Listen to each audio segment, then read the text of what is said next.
here, but it doesn't really make a difference. We're at Audrey's restaurant in Central Embassy, right in the heart of Bangkok. And I thought it'd be really cool. Look at this dark man over here next to me. Who is that Indian guy? That's pretty cool, huh? Well, you know, you're going to find out today because I have the privilege of meeting this guy on Tuesdays, and I'm going to start it as an actual ritual of meeting him for lunch, you know. I don't have any students that I associate with, but I feel like I grew up at ISB with this guy. 10 times older than me. I'm 10 times older than him, but he was in my class from the time he was 7th grade. How old were you then? I don't know. I was Well, pretty young. I was in the single digits, I think, a double, just in the early stage of double digits. He was in the early stage of double digits. I have no idea what that means. So but like 10, it's 11, a digital 12. answer. I didn't expect to get a digital answer. Anyhow, the beautiful thing about all of this is I was going to open up a video blog, and I still am, and this may be the very first blog I put on it. All these young guys are doing this on skateboards, running around New York City, and they call it vlogging. Sounds like a German word of some sort. Anyhow, or Swiss. It could be Swiss. This is Ravidas, and can you tell them your last name? My last name, my Indian last name would be Sachdev, but my Thai last name is Sachathe. Such a tad. That has kind of a suave feeling to it, doesn't it? Now, I taught this guy's older sister. He was the baby, and after I taught his older sister, or before I taught his older sister, I taught another one from the same family, an older sister, Yeah, and her name is what? Karampreet. Karampreet. Now, I can't for the life of me bring back a face, but this face will haunt me the rest of my life because this kid Thanks. had such attitude when he came in the 7th grade, and I was thinking, shit, you know, those parents must be having nights where they're trying to argue with this rock-headed kid, you know, who, I mean, he had chutzpah in the Jewish. In Yiddish, we would just call it chutzpah, but he was hard to teach in the beginning. And then this guy sort of became my protege, and Jung, who I had this Thai aide at ISB, and we used to call him, what did we call you? The ghost. The Ghost. And you know where that comes from? That comes from the fact that anytime we turn around, we'd be just leaving the room, or I'd say to Jung, let's go to lunch now, it's 12 o'clock. And we turn around, and there's Ravidas, and he has a million questions for us. He was always there. But that's because we hooked this kid on being inquisitive, and we taught him some skills, but I'm not going to talk about those skills. He did the other day, and he was talking to somebody else about me as a teacher, and I was so feeling that this is the first time I've been appreciated in my whole career in Bangkok, because this school has done so little to appreciate me. At first I felt like a hero there, and then I just became obsequious. I just disappeared. So, Ravidas, can you talk a little bit about... You? Yeah. Well, first of all, talk about the early days and as you matured in my class, because I saw a great deal of change in you.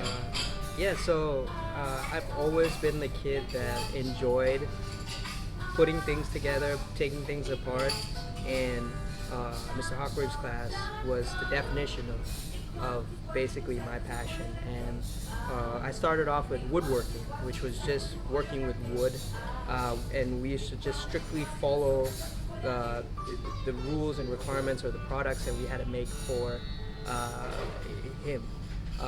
But as I evolved, I saw that he would give me leeway to making what I wanted to, and that is a sign of growth. As to what he taught us is that design should come from your thoughts and your ideas, and not following a book, which is what school teaches you. And for me as a student, I'm not somebody who learns from a book. I'm a kinesthetic visual learner, and Miss Awkward's class was the perfect way for me to appreciate something about ISB or any school that there is, and that helped me grow in my studies, helped me grow in my sports, in my health, my mental stability, mature. So I guess I found the perfect match for the way I needed to learn to grow in life. The thing, as you put it, which was very important to me, is that I actually saw him grow up in my class. How many times did you have my class? Probably out of from eighth, seventh grade to senior year, I probably didn't take your class 2 or 3 or 4 terms. So like maybe total combined, I didn't work with you for maybe a year. But So you had my class almost every term. Yeah, yeah. And I get a new group of kids, and sure enough, I'd look through the faces, and I'd see this kid that I've had almost every year, and I taught 2 subjects, and he was in both of my classes all the time, and he was always in the back, and I said, Ravidas, you're going to have to put up with my introduction and everything. He said, go ahead, Mr. Harper, it's no problem, I know it all. And I think this kid could have done an impersonation of me and replaced me in the classroom because he knew everything. I mean, he trusted me long enough to the point where he let me take some of his classes in terms of be the teacher. I knew how to work every machine to the point where I knew how to teach safety. I knew how to be the teacher. And that was the best thing that Mr. Hochberg saw in me, was that it was over for me on building things, and it was now for me to present myself in front of group of people, which I don't think he realized, but he saw that as a weakness in me, and he taught me how to present in class. And that's where I would say the value from his class grew, from just building something to making something of myself. So there was some advantage in having a kid that you could actually call a veteran. He's a veteran of me, and we would actually turn kids over when they wanted elaborate explanations and all. And we just would circumvent it and just say, look, go over to Ravidas, he'll teach you how to use this machine, and he will teach you all the safety and everything else that's necessary, because he mastered everything in the class. And there's something else about this. He developed as a person, and I actually met his father, and his father is so dignified looking. He's a handsome man. Well, it's not surprising because you're quite handsome yourself. Thank you. You know, so when I met his father, the father took me aside and he said something, I want to thank you. He told me, because you helped my son develop into a man. And I think we calmed him down a little bit, and sometimes when he got angry or something, we tried to talk to him about the rationale of what we're doing in class and about growing up. We taught him more than industrial design. Oh yeah, definitely. You talk about that a little bit. Yeah, I think Move forward a little bit. I'm gonna get you in the frame. I think I'm in the frame. But, Yeah. I think it's way more than when going into industrial design was way more than he became my counselor. I used to go to him for college advice. I used to go with him on how to deal with certain situations with teachers. So the counselors at my high school were no longer needed because I had him to teach me through his experience, and that's how I grew. I think for me, I learn based on experience. So for me, 1 + 1 in a book, I won't learn as fast as 1 + 1 through somebody else's experience or showing me or making me do it with relation to reality. And so I would say that was the biggest thing that I learned We cornered him on so many occasions as to his behavior and his reaction to things, and we always talked the rationale to him about how it would be when he got out of this school, which is living in this very wealthy bubble. Yep. And then he's going to go into the world, and we try to sort of calm him down and be a little bit more aware of what the world's going to expect from him. He turned out amazingly, and I'm not really I'm not going to take over this whole thing with what I'm talking about now, because he's got a story to tell. This kid, and he's not a kid anymore. How old are you now? Well, I'm 23 now. 23 years old. I would like to go back. But what happened is he graduated ISB. He was there through the whole All since 12 kindergarten. No, first grade. First grade. Well, that's good enough. 12 years. He was there 12 years in that school, so he's a veteran in every respect. But the best thing is he went to college and he came back, and then I didn't see him for a really long time. I do remember his sister a lot because she was also in my industrial design class. So, guess what happened? He's an entrepreneur now, and the very restaurant that we're in, he has a deal with them. They kind of are part of his business. So you now have tell what you do and what you invented, the app and the whole thing, to explain it. So I'm an entrepreneur in the startup realm of things. I do a restaurant reservation service, very much similar to Open Table in the US, Chope in Singapore, and many other ones. But what we've brought to the table is that we take restaurants that are a la carte, which means you dine like a normal guest, you order from a menu, but what we do is we create a buffet service, but not the usual buffet lines that you would see at many hotel restaurants. It's buffet a la carte. So you look like the same customer next to you. You book through us, and you get to have this experience of all you can eat from the menu. So everything you order is fresh, exactly the same as a customer who walked in, but our prices are fixed at a net price, and you know what you're paying, and you can just eat and enjoy. And these are quality restaurants. And exactly, in Bangkok. These are quality restaurants in Bangkok, well-known, established restaurants, and all looking to grow their business into a different realm. So they use my services to promote their brand.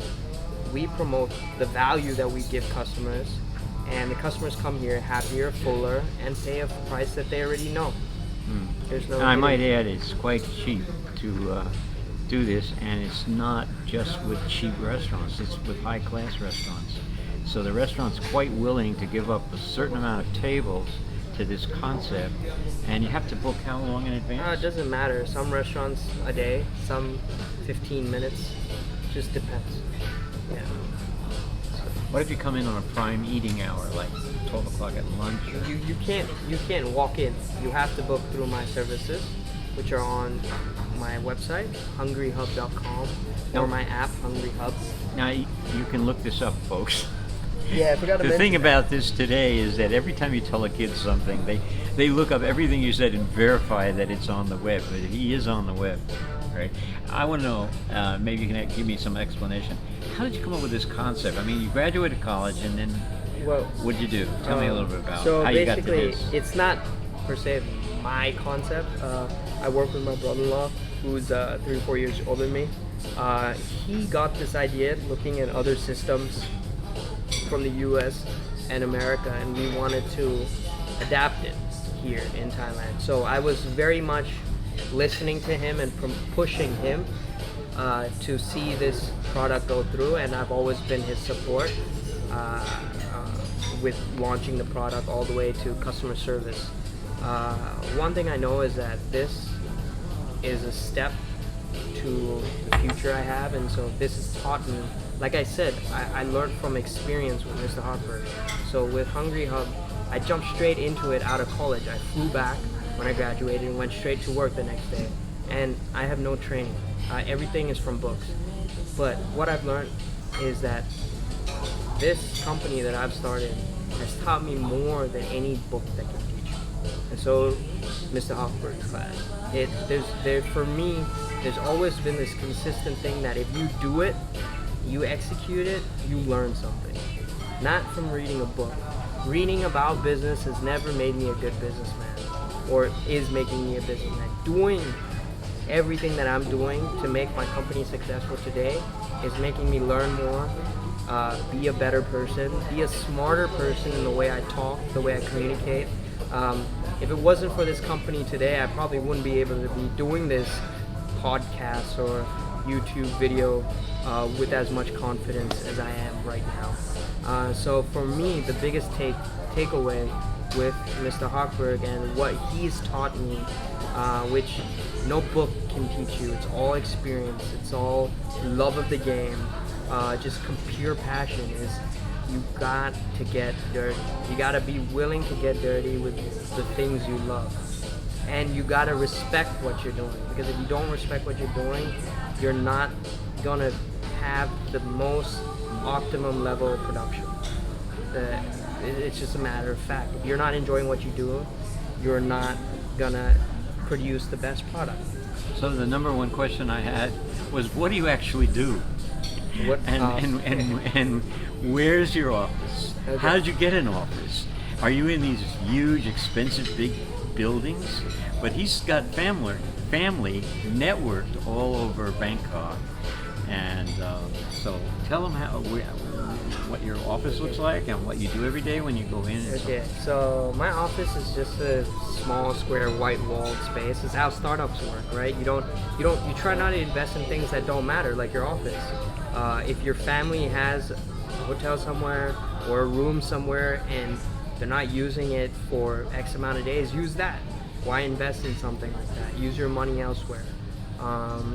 We work right out of Soi 4, out of my brother-in-law's family's hotel. Wait a minute, he just went over that too fast. I don't want to elaborate on that. We work in one of my brother's. Yes, his brother-in-law owns a huge hotel. No, he hasn't even seen it. It's a boutique hotel. Yes. But they gave him a room for an office, right? Yes. Yeah. And he has a pretty regular day, and his business is now built up substantially. He's got a lot of restaurants in Bangkok, and everybody, not in Elizabeth, New Jersey, but everybody in Bangkok knows Hungry Hub. They've heard of it on the web. And how many patrons do you have right now? I mean, we get anywhere from, we have 16,000 signups, user base for our app. It's nothing huge right now, but I would say that in the past 6 months that we've done, one thing I've learned. So I've started Hungry Hub for 3 years. In the 6 months I pivoted my product, and I learned something from him, is that failure is not bad. If you fail, you're just learning how to do something you're not supposed to do. That's not the right way, so you just move on from it. I learned that from him. So don't take failure as a negative thing, but a learning method of a potential doorway to success. So the past 3 years we've been doing a system, using our current system to get bookings to restaurants. But just recently, 6 months ago, we pivoted to this all-you-can-eat concept, which has taken off. And it's just been recent, so all these numbers don't matter right now because we've just taken off. We're not big mammoths yet, like Uber or other apps out there, but we hope to. But he is the first kid in 28 years at ISB that I actually sort of followed. And I mean, we've met a lot of times in Bangkok by accident, but I've seen him grow up.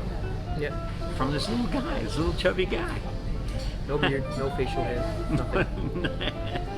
And I think, as far as the positive side of this and the educational thing is, this transformation of children into men, into life, is something that you never get tired of. And I think it's just amazing to see this guy grow. And I mean, he's giving me advice all the time. And isn't it wonderful that a teacher can grow with a kid, and that legacy comes back, and he starts giving you advice about the way you could be more financially sound or something like that, you know. So I'm just fascinated with this guy. And so this is my first, I thought this would be a really good kickoff to a video blog, so I definitely will. I'll keep these things to about 30 minutes. Anyhow, thanks. Yes, of course. Thanks Anytime. for doing that, talking today, and it's interesting because in the last part of my life at ISB, I felt so diminished and unrecognized. I was so recognized as such a vibrant, good teacher years ago, and then I left in such. It was the last 2 years a horror story, but I'm going to tell that story. I have a a right to tell this story because I was burning with enthusiasm when I met this young guy, and his father. I don't know. His father seems like a prophet to me, like one of the prophets, because I have talked to his father at length, and he's such a respectful, interesting man, who's made it by just tons of hard work. And I think he's also shaped him. And the mother, yes, she shaped you too. I know her very, very well. So I think it's unusual when a teacher has a relationship with a kid that he taught for so many years, and now I'm retired, and I'm just loving. I want to make it a habit of seeing you every Tuesday. Definitely. Yeah, and hear how everything he's doing is growing. So that's it. Yeah.